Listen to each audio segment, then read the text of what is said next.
Terminando aqui os nossos assuntos das aulas 15 e 16, a gente fala a respeito de condição de existência de triângulos. Vamos pensar, com quaisquer 3 segmentos, eu consigo montar um triângulo? Bom, fiz um exemplo aqui para você dar uma pensada sobre isso. Coloquei 3 segmentos aqui, ó. O A, que é esse lado do meu triângulo, do nosso desenho aqui, 10 centímetros, o B, 2 e o C, 5. Bom, a gente pode desenhar do jeito que quiser. Eu coloquei o BC aqui embaixo, com 10 centímetros, desse tamanho aqui. Um outro tamanho aqui do outro lado do triângulo, ó, tá vendo? Esse Bzinho, tem 2, vamos imaginar que o meio tá aqui, 2 centímetros. E vamos imaginar que o outro lado, que tem o mesmo tamanho aqui, aproximadamente, 5 centímetros. Você tá vendo aqui, ó? Por mais que você tente fechar, não rola. Por que não? Porque essa soma aqui é menor do que esse maior lado. Do que você está falando, Cláudio? Estou falando da regra. Ou estou falando da ideia que você tem aqui para a construção de triângulo. O que eu sei? Então você está dizendo para mim que cada lado tem que ser menor que a soma das medidas dos outros dois? Estou. Porque senão eu não consigo fechar o tal do triângulo. Você escreve isso para mim? Escrevo. Ó, nesse triângulo aqui eu não sei quem é o maior lado, quem é o menor, então eu faço a condição para todo mundo. O lado A deve ser menor que a soma do B com C. O B deve ser menor que a soma de A com C. E o C tem que ser menor que a soma de A com B. Essas são as minhas condições. Eu posso passar o B para o outro lado, o C para o outro lado e montar outras condições diferentes dessas? Posso. Mas isso aqui é suficiente para a gente trabalhar com tudo quanto é exercício em que aparece essa relação. Inclusive, para isso, a gente tem o primeiro exercício de aula aqui que fala dessa condição, ou nesse exercício a gente usa essa condição de existência. Dá uma olhadinha, olha o que ele fala aqui. Primeiro para a aula, no material Medicina está na página 196 e no extensivo na 197, mas é o mesmo exercício. Ele diz o seguinte: você dispõe de 15 barras de aço de mesmo comprimento. Então, com essas barras, um serralheiro deverá montar um adorno em forma de triângulo isósceles, tá aqui, com a base maior do que os outros lados. A base é maior do que os outros lados. Tá legal. E que mais? A montagem desse adorno será feita soldando as extremidades das barras uma na outra, sem que seja necessário cortar ou entortar algumas delas. Ou seja, eu estou dizendo que esta soma de todos esses pedacinhos que vão formar esse adorno, quer dizer, o A mais 2B, vai dar exatamente as 15 barras, sendo que o A e o B são números naturais, ok? Ou números inteiros. A gente pode pensar assim, né? Inteiros e positivos. Como cada barra possui 0,8 metros de comprimento, o maior lado desse triângulo deverá medir algo em torno de quanto?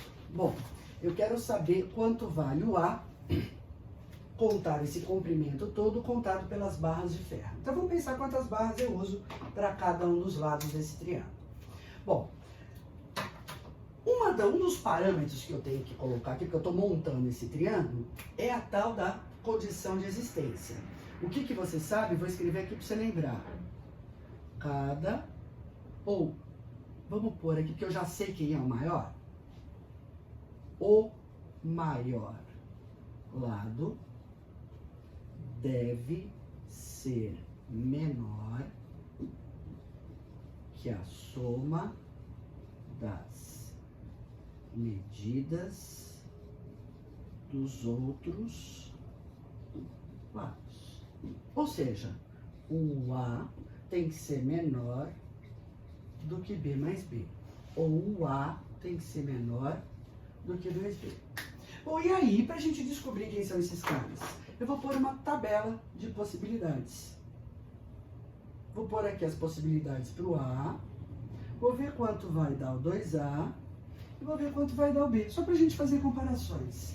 Então, por exemplo, se eu colocar aqui o A vale 1, que é uma possibilidade para esse lado, Na verdade, nem posso, né? Porque como ele é o maior deles, mas vamos montar nossa tabela aqui. Esse cara aqui dá 2. E se você deixar o A sozinho e passar o B para o outro lado, você consegue essa relação. Na verdade, eu até posso chutar para o B e encontrar o A. Tanto faz. Você que sabe qual que é a relação que você vai colocar aqui. Por exemplo, eu vou chutar para o B. Quer ver? Olha que bonitinho aqui, ó. O A é 15 menos 2B. Então, por exemplo, se o B for 1, o A vai dar 13, tá certo? E o 2A vai dar 2. Se o B for 2, vai jogando aqui, ó. O A vai dar 11 e o A vai dar 11 e o 2A vai dar 22. Veja, ó, o A deve ser menor do que 2 vezes o B. Você tá vendo? Aqui eu até vou pôr 2B. Pronto. Só para eu comparar o A com 2B. Nenhum desses valores me serve, porque o A tem que ser menor que 2B. Tá bom, então eu vou para o próximo. Se o B for 3, o 2B vai dar 6 e o A vai dar 9. Ainda não me serve. Se o B for 4, o 2B, substituindo lá, ó, é 8 e, portanto, o A vai dar 7. Ó, esses caras aqui, nenhum deles me serve. Por que não? Porque eles não satisfazem a condição de existência de triângulo. Vou pôr mais um aqui para você, porque esse aqui já deu certo, ó. Se eu colocar 5, esse cara aqui, 2B, é 10 e, portanto, aqui vale 5. Mas, ô Cláudia, por que esse aqui não serve? Porque o A, tá vendo? Ó, ele é maior do que o B. E aqui deu igual. Então, eu nem continuo dali pra frente. O que você descobriu com isso? Que o A vale 7 e o B vale 4. Mas a medida do maior lado, se eu puser assim, ó.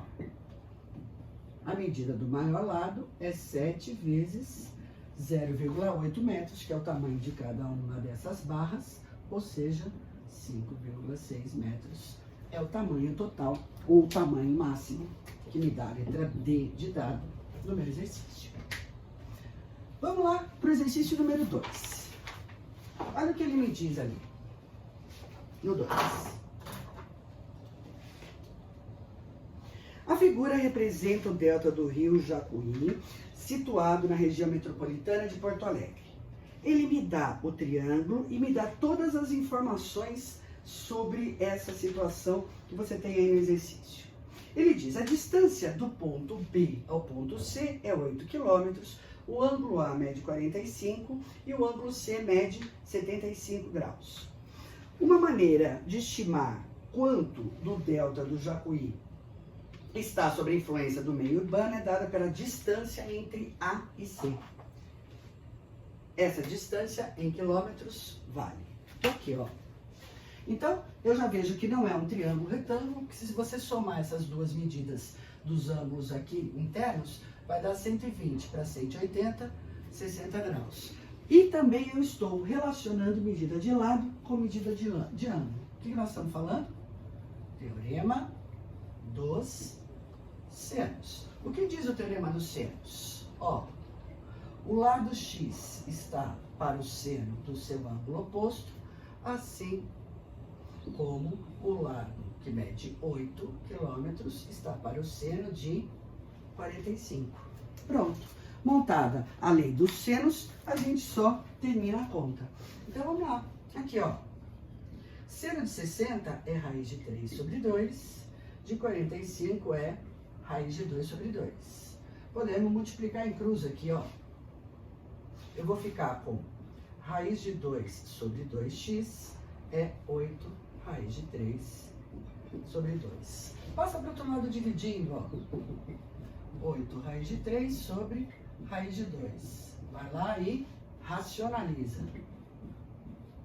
Junto os radicais em cima, o numerador, embaixo eu simplesmente simplifico. ou seja, a distância de AC é 4 raiz de 6 quilômetros. Isso aqui é uma alternativa, é a letra B de burro. Legal? Feito aqui os primeiros exercícios dessas aulas 15 e 16.